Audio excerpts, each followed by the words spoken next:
Hakuna mtoto anaishi kwenye nyumba bila utaratibu watu wa Bwana. Inamaanisha kuwa mtoto wa Mungu haimaanishi ni utajiri. Utajiri unapatikana kwenye principle. Kuwa mtoto wa Mungu unapatikana kwa imani. Ukishazaliwa mara ya pili, maana yake wewe unatakiwa kuishi kwa imani. Ukishaishi kwa imani, umefanikiwa kuishi ndani ya nyumbani mwake. Na uwezi ukaishi kwa imani kama hautii neno lake, kwa sababu imani inatokana na namna unavyosikia na Mungu na namna unavyolitenda. Maana yake unavyoliact, maana yake umelitii na kuliobei kiasi kwamba hauna neno lingine au una msaada mwingine wa kuongoza zaidi neno la Mungu.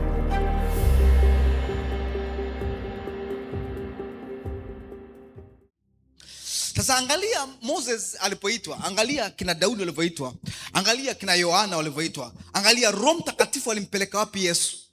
Hakumpeleka kwenye kisiwa kenye maziwa na asali, alimpeleka nyikani. Watu wote wanatembea na Mungu, imani inafundishwa nyikani. Unaamka asubuhi, kina Elia, ndege anakuletea chakula, kunguru. Just because kunguru anatoa wapi chakula wewe hujui. Sasa pia ametoka kuiba kwa jirani, wewe usitaki kuuliza maswali. Umeletewa chakula, you have to eat. You will have to eat. Sasa nikuulize, ni kwa nini kwenye maisha yako hakuna movement ambayo unaitegemea inaweza ikatokea kwenye maisha yako? Ni kwa sababu katika ulimwengu wa roho, foundation yako haukuiweka baada ya kusikia neno la Mungu na kuijenga. Foundation yako umeiweka kwa sababu umeokoka, na kwa sababu umeokoka una deserve kuwa na hela kwa sababu ni rafiki ni mtoto wake. But hakuna mtoto anaishi kwenye nyumba bila principle. Hakuna mtoto anaishi kwenye nyumba bila utaratibu watu wa Bwana. Inamaanisha kuwa mtoto wa Mungu haimaanishi ni utajiri. Utajiri unapatikana kwenye principle. Kuwa mtoto wa Mungu unapatikana kwa imani. Ukishazaliwa mara ya pili, maana yake wewe unatakiwa kuishi kwa imani. Ukishaishi kwa imani, umefanikiwa kuishi ndani ya nyumbani mwake. Na uwezi ukaishi kwa imani kama hautii neno lake, kwa sababu imani inatokana na namna unavyosikia neno la Mungu na namna unavyolitenda. Maana yake unavyoliact, maana yake umelitii na kuliobei kiasi kwamba hauna neno lingine, hauna msaada mwingine wa kuongoza zaidi neno la Mungu. Sasa imagine you guys mnataka kwenda mbali, na wengine mmeacha kwanza kwenda mbali. Sometimes is good. Ukiona hii mziki ni mzito, unawaza kesho utakula kweli. Ukiona kesho, yani unaanza kuwaza mambo ya kesho, namna mwisho wa mwezi mshahara utapokea, unapiga na budget. Ni muhimu kwa sababu umegundua hakuna msaada zaidi ya mshahara. Mungu amekuwa limited with your salary. Nilikutana na mtumishi mmoja akaniambia yeye ameacha kuamini vitu vikubwa. Nikamwambia it's jambo zuri sana. Yani usijipe pressure yani. Kwa sababu kuna wakati ambapo you know kabisa nitapata heart broken, kwamba imani yangu imestaki sehemu fulani, kwa sababu kuna vitu nilitegemea Mungu akinisaidia, alafu ghafla Mungu amenyamaza. Na sio kama Mungu amenyamaza, ni kwa sababu imani yangu iko location mbaya. Nimejenga kwenye foundation ambayo sio sahihi watu wa Bwana. Na ndio maana kwa sababu imani yangu nikijenga kwenye foundation sahihi, nachotokea ni kwamba ninakuwa ndani ya hiyo foundation na sio nakuwa ndani ya hivyo vitu ambavyo navitegemea through that foundation. Okay. Upande huu unanielewa? Nimeona hapa unanivutia. Yaani upande huu tuache. Let me tell you guys. Hawako roho sana. Upande huu unaona wako rohoni na wapo active.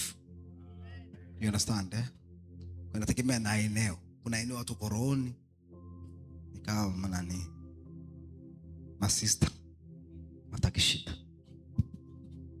Yaani umewaza ya kwako, mimi ndio watu masista. Funga kitabu cha Korinto mlango wa 3. Korinto wa kwanza mlango wa 3. Nataka tusome ile mstari wa 11. Anasema kwa maana msingi mwingine hakuna awezaye kuweka isipokuwa ule umekwisha kuweka, yani Yesu Kristo. Asema God has already blessed Jesus Christ as the one and only foundation. I love English. Yaani maana yake huyu amemaliza kabisa. Hataki Kiswahili kirefu na pitapita huku naenda huku. Good news amesema tu kwamba for God has already blessed Jesus Christ as the one and only foundation, and no other foundation can be laid on it.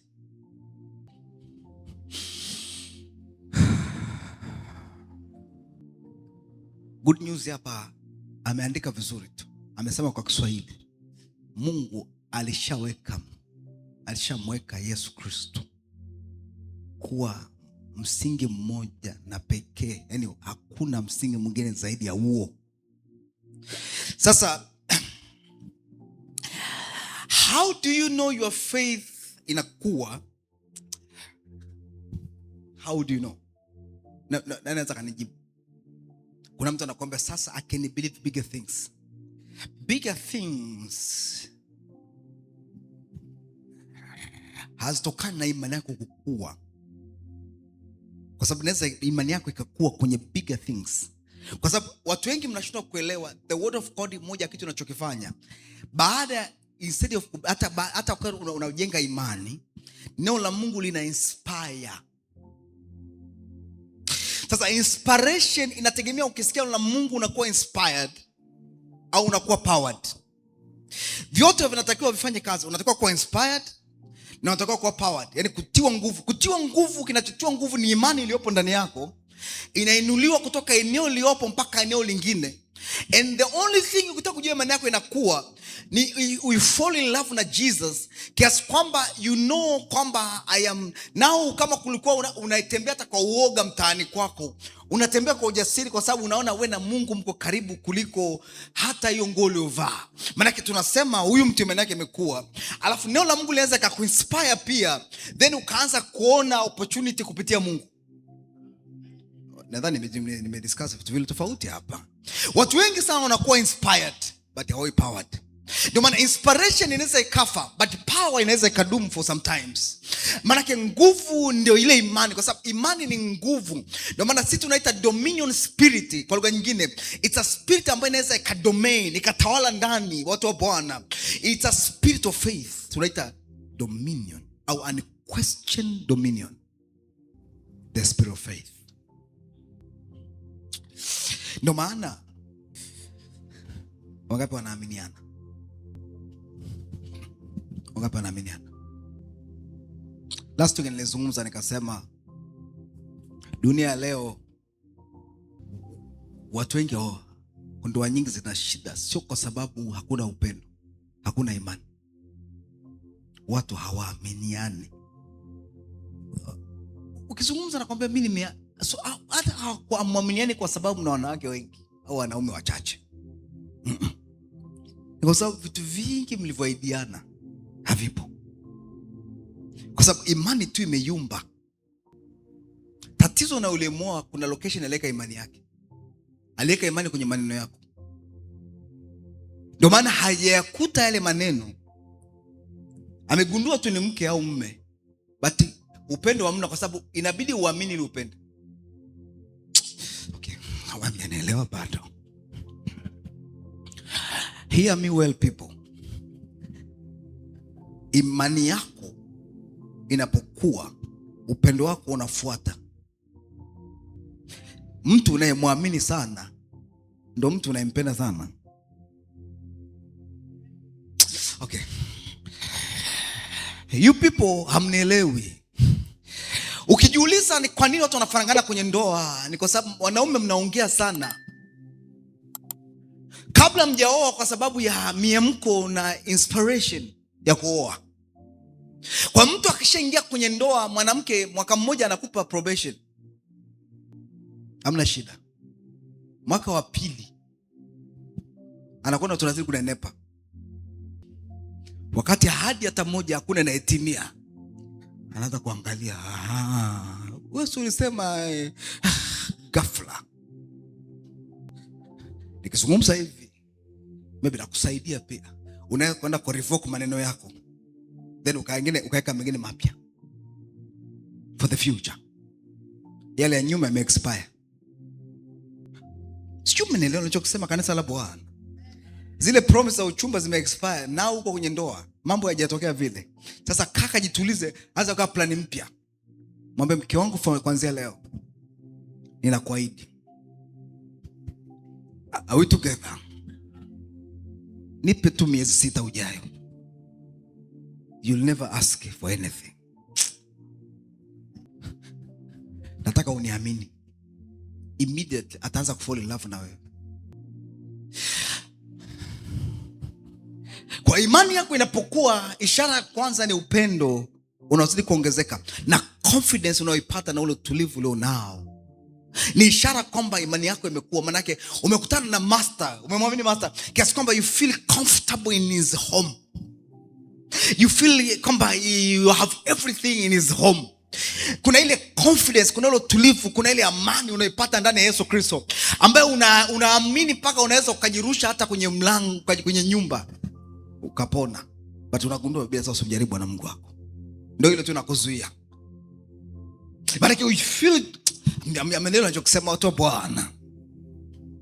Kwa sababu foundation ni moja, only Jesus Christ. Maana hao watu wamejenga imani yao ndani ya Yesu Kristo na sio kwenye ahadi za Yesu Kristo, kwa sababu ukijenga imani ndani ya Yesu Kristo una kila ahadi alizoahidi. My job as a man of God is to simplify your life. Usio na ncheni ndefu ya vitu. Niwe kuambia, ukianza kuomba vitu duniani, matatizo ulionayo ni mengi. I've been asking myself siku moja, I need everything. Naanzia wapi kuomba? Ukimaliza maombi yako kuna hili lingine limetokea.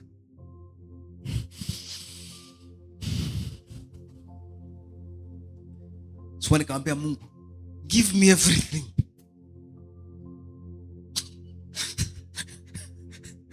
Because ukimaliza maombi ya chakula,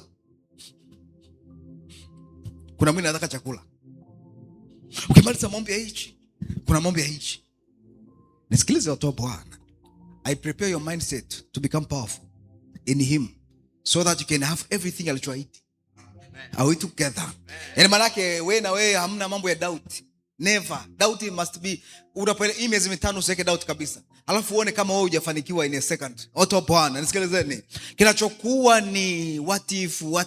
Kwa sababu foundation ya imani yako umeijenga juu ya msingi mwingine ambao sio Yesu Kristo. Watu wa Bwana, you supposed to jenga your imani yako kwenye foundation moja ambao ni Yesu Kristo tu. Maana zingine zote achana nazo, ziondoe huko. Watu wa Bwana, usiamini hata mahitaji yako sio ya muhimu kuliko Yesu Kristo. Watu wa Bwana, kwa sababu ndani yake sisi tunapata kila kitu. Watu wa Bwana, tunaanza kudeclare what you deserve and we don't ask you what you deserve anymore. Kwa sababu sisi ni watoto wake, we deserve what we deserve. We don't have to ask like, God, can I have this? God, can I? Imagine mtoto wako anajua muda wa chakula. Chakula kipa anajua tu saa 7. Mbona mpiki huku ndani? Anze kuambia, naomba basi mpike. Unatoa anaibuka, anaangalia kama kuna vitu vinaendelea kwa jikoni. Kwa sababu anajua ni haki yake kupewa chakula until his father notice. Wewe ukampa story. Wewe unafahamu maisha ni magumu. Ni ya kwako, sio ya kwetu. Kuna siku utakuja kuelewa hawa watoto wenu mnavyokuza watawapa hati broken. Kwa sababu watakuja kuwa na akili kuliko wewe. Wataona vitu vingine vizuri, afu akija kukuoji unaanza kuambia unafahamu wakati wangu bado. Wakati upi? Kuna the way ambapo imani yako lazima ikue na iwakuze familia, wasaidie watoto wako kukua kiimani. Kwa sababu unafikiria mtoto wako leo na kesho naye ataendeshwa na maisha uliyomfundisha, kwa sababu haujawahi kumfundisha masuala ya imani na haujawahi kumuonesha tunafanikiwa kwa imani, na mjawahi kudiscuss masuala ya imani kwenye familia. Mkitaka kujenga nyumba, mnatakiwa mkae kama na watoto mdiscuss kuomba. Kuambia jamani, tunataka kujenga nyumba mpya, let's pray together. Everybody must believe in Jesus here.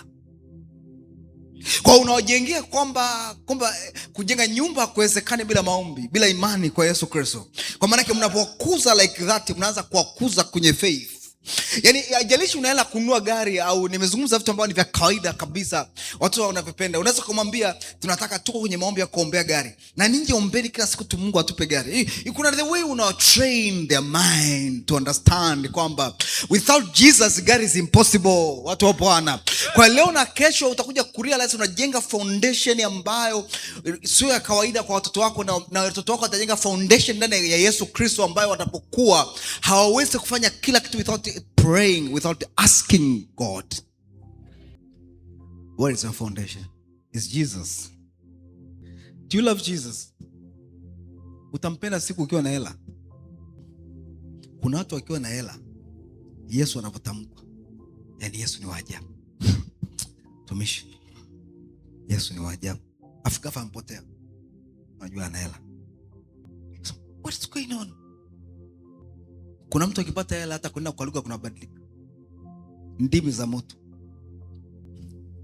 Akispeak tongue mpaka mnaogopa ni anazungumza na authority.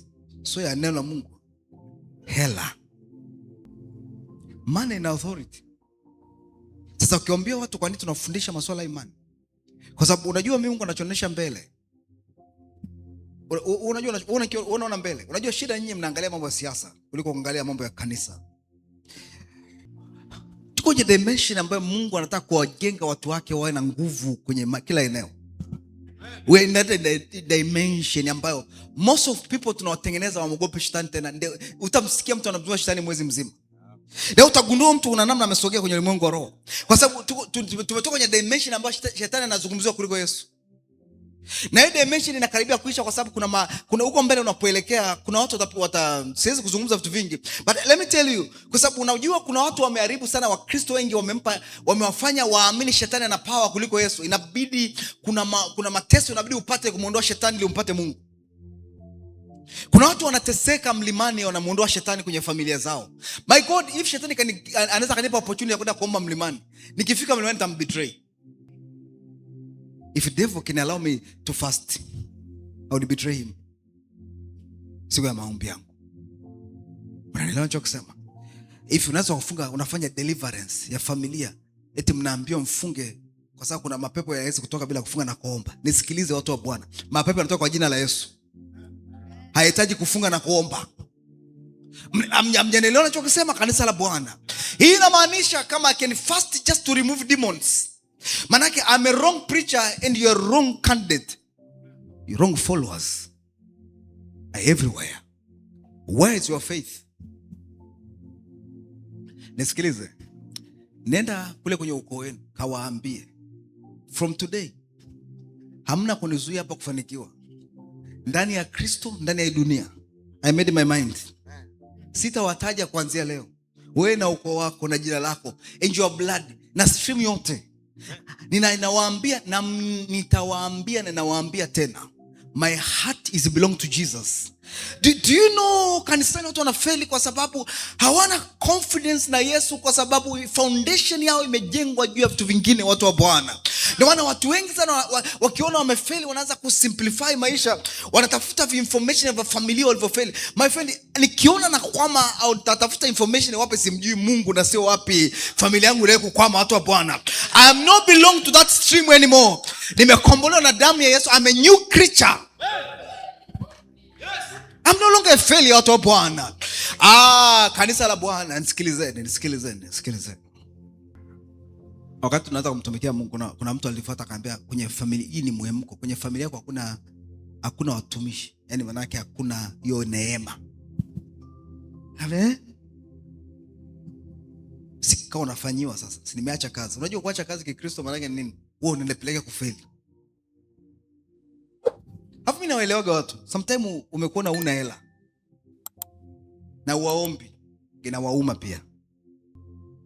Alafu umekonda tu. Hajui unakula nini, unavali, you don't care. Kwa unaitwa kikao cha familia. Kuambiwa kwamba mtumishi ameomba, amegundua kuna neema ya watumishi kwenye familia. Kwa sababu kuna laana zipo, Mungu hawezi kuruhusu mtu akawa mtumishi kwenye familia. Yaani si mnanielewa ninachosema? Yaani laana zimezuia, Mungu ameweka uzio kwenye hii familia asitokee mtu anayemtumikia Mungu. Sasa unafahamu mimi nimepingwa na watumishi zaidi kuliko watu wa dunia. Nimeitwa vikao vya watumishi mimi zaidi ya 10. Na kuna mali nilifukuzwa. Si unanielewa? Nishakimbia mara 2. Nilifukuzwa. Kanisani niliona nikatolewa nje. It was good. Na sikuwahi kuwa offended. Sasa nasikiliza watu wa Bwana. Kwa nikamsikiliza nikamwambia, haijalishi kwamba kuna neema au neema. Kama neema ya wokovu ipo, basi hiyo neema zingine zipo. Katika utimilifu wake tulipokea neema na juu ya neema. Nikainuka nikaondoka. Yaani kaondo kimeisha. Sasa unafahamu unadharau. Na sikuwahi kurudi kwa watu tena. Nikaachana nao. For the sake of Christ, I have to leave them. Nisikilizeni, sio mnanielewa? Unaweza ukafika mahali kwenye maisha yako, imani yako baada ya kuijenga kwenye foundation which is Jesus, ukajikuta imani yako umeijenga kwenye vitu kadha wa kadha na sababu za kwa nini utoke hapo ulipo. Then unagundua, unafikiria ukiviondoa hivyo vitu ndio utapata breakthrough. Then ukaja ukarealize bado unavikemea hivyo vitu kila siku and you are still stranded kwenye ile eneo usiku na mchana. Ni kwa sababu hakuna anayetoa pepo akawa na nguvu ndani ya Kristo. Kama unambia wewe waache, upande wao umesharibikiwa. Tuje upande huu tena, watu wa Bwana. Hakuna mtu atatolewa pepo akawa powerful in Christ. Sijui umeelewa ninachosema, watu wa Bwana. Watu wengi wanafikiri nikitolewa pepo I can be powerful. Ukitolewa pepo una space kubwa ambayo inahitaji kuwa filled with God. Sijui unaelewa ninachosema, watu wa Bwana. Which mean you need the word of God kuliko mtu ambaye alikuwa na pepo hapo nyuma. Unatakiwa kujazwa neno la Mungu zaidi ya revelation ambazo hazijazaliwa neno la Mungu. Maana yake wewe ni empty vessel. Unafikiri utolewa pepo utakuwa tajiri? You are wrong. For information, hakuna pepo la maskini. Acha niwaache hapa. Sio unaelewa ninachosema, watu wa Bwana. Hakuna pepo la umasikini. Na mapepo yapenda umasikini. Ukikutana na mapepo hata harufu yananukia sio ya kimaskini. Haunukaki jasho. Most of people wenye mapepo mazuri ni watu wazuri sana, ni watanashati. Na wanapenda usafi na kujipamba. Ni pepo lako tu. Unamkumbuka Yesu Kristo? Shetani alimwambiaje? Ukininamia nitakupa kila kitu unachokiona kizuri. Devil anamwambia I own everything good. Ni wewe na Mungu wako tu shetani na Yesu Kristo. Hamna hela. Yaani devil anajaribu kumwambia Yesu, you guys are poor. But when you kininamia, what you see there will be yours. Speed up your faith. Believe in me. Trust me. Angalia, shetani hakumwambia anything kidhaifu. Everything alimwambia unahitaji. Sasa kama Yesu Kristo the foundation, where is your foundation in him?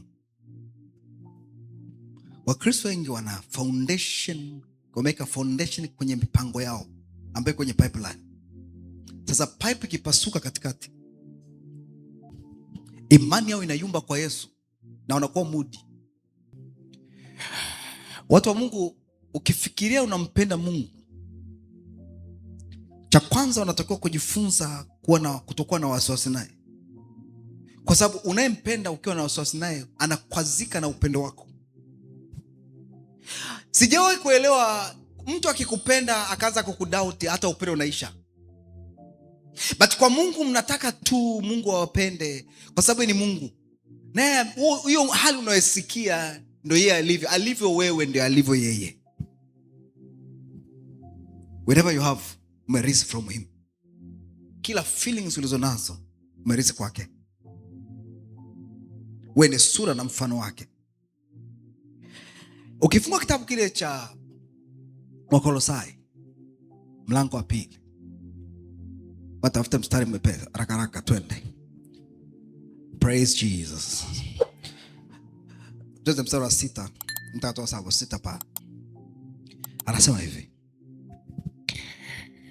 basi ikiwa kama tulivyompokea Yesu Kristo Bwana, endeleeni hivyo hivyo katika nini? Katika yeye. Mtafuata wenye shina na wenye kujengwa katika yeye. I love this. Anasema keep your root deep in him. Build your life on him, not with, juu yake. Najaribu kurudisha imani yako kwenye location, watu wa Bwana. Kwa sababu watu wengi imani yenu zimeshama. Dishi liliumba muda mrefu. Anasema mmefanywa imara kwa imani ambayo mmefanywa. Nilisema imani ndio powerful. Unakuwa empowered with the word of God au unakuwa inspired. Inategemea na position yako ya kuja kanisani. Ukija kanisani, location ya moyo wako una matter. Kama moyo wako unakuja kanisani kujibiwa maombi, utajibiwa maombi. Kama unakuja kujibiwa maombi kwa kiroho, utakuwa. Kama unakuja kanisani kujengwa kiimani na kutoka hapo ulipo ili uwe na matokeo, itakuwa hivyo the same. Kama unakuja kanisani kwa sababu ulikuwa down, unataka kuinuliwa, nafsi yako inuliwe juu, it will be the same. Kwa most of Christian wanakuwa inspired kuliko kuwa empowered. Kwa sababu Wakristo wengi hawaendi kanisani kwa sababu wanataka kubuild mahusiano na Mungu. Wanaenda kanisani kwa sababu kuna mahitaji yao wanatakiwa kujibiwa wiki hii ya kwake. Nasema sasa sio kitu kibaya, watu wapo nisikilizeni, hamjanielewa. Tatizo unaweza ukaamini hivyo but ukaamini vibaya. Kwa sababu umeputi imani zaidi kwenye ibada, ukashindwa kuputi imani kwa Yesu Kristo. Foundation ni Yesu. Kwa sababu ibada zimeamuriwa na yeye. Maana yake bila yeye ibada singekuepo. Kwa sababu kinachokufanya kuwa imara is your faith, not your prayer. No matter you most corrupted people on earth are prayerful people. Most poor financial waombaji. Wanagela. Nenda miaka nyuma nilikuwa sielewi. Wale wanaomba kuombea kanisa tulikuwa tukiendaga usiku. Unajua mimi nimehuduma kanisa mengi. Unajua nyinyi msinione tu hapa. Mimi nishakuwa kibaraka. Na mpaka leo nikipata nafasi ya kukibaraka sehemu, najibaraka kweli kweli. Sina mchezo. Mimi kila nafasi kwangu ina mata. Nikipata nafasi ya kudeki sehemu watu wanadeki kanisa, I'll be available. You know why? It is not about hivyo vitu. It's about Christ. Mimi nimetumikia wachungaji kadhaa. Nimeona vita vya kanisa vingi. Yani like I've been experienced between mtumishi msaidizi sio na nani. Just kuna competition. Nimeanza hivi tukuviona zamani, watu wa Bwana. Kwa nini tunasema hivyo? Kinachosaidia siku survive ni faith tuliyojenga kwa Yesu Kristo. Sio tunayoona kwenye yale maeneo ambayo Mungu anatupa nafasi ya kuhudumu. Kwa sababu unafahamu, ukiangalia maisha yako right now yanayumbishwa na kila kitu kwa sababu imani yako haina location. Your root, mizizi yako hujaiweka deep ndani ya Yesu Kristo. Ndio maana unasikiza neno la Mungu kila siku na kila siku. But kwa sababu umeweka imani yako au umejenga roots, mizizi yako umeikita kwenye maisha yako, your business na vingine vyote, ndio maana kila siku unahemea juu juu. You need to ask yourself, kwa nini moyo wako una mihemko?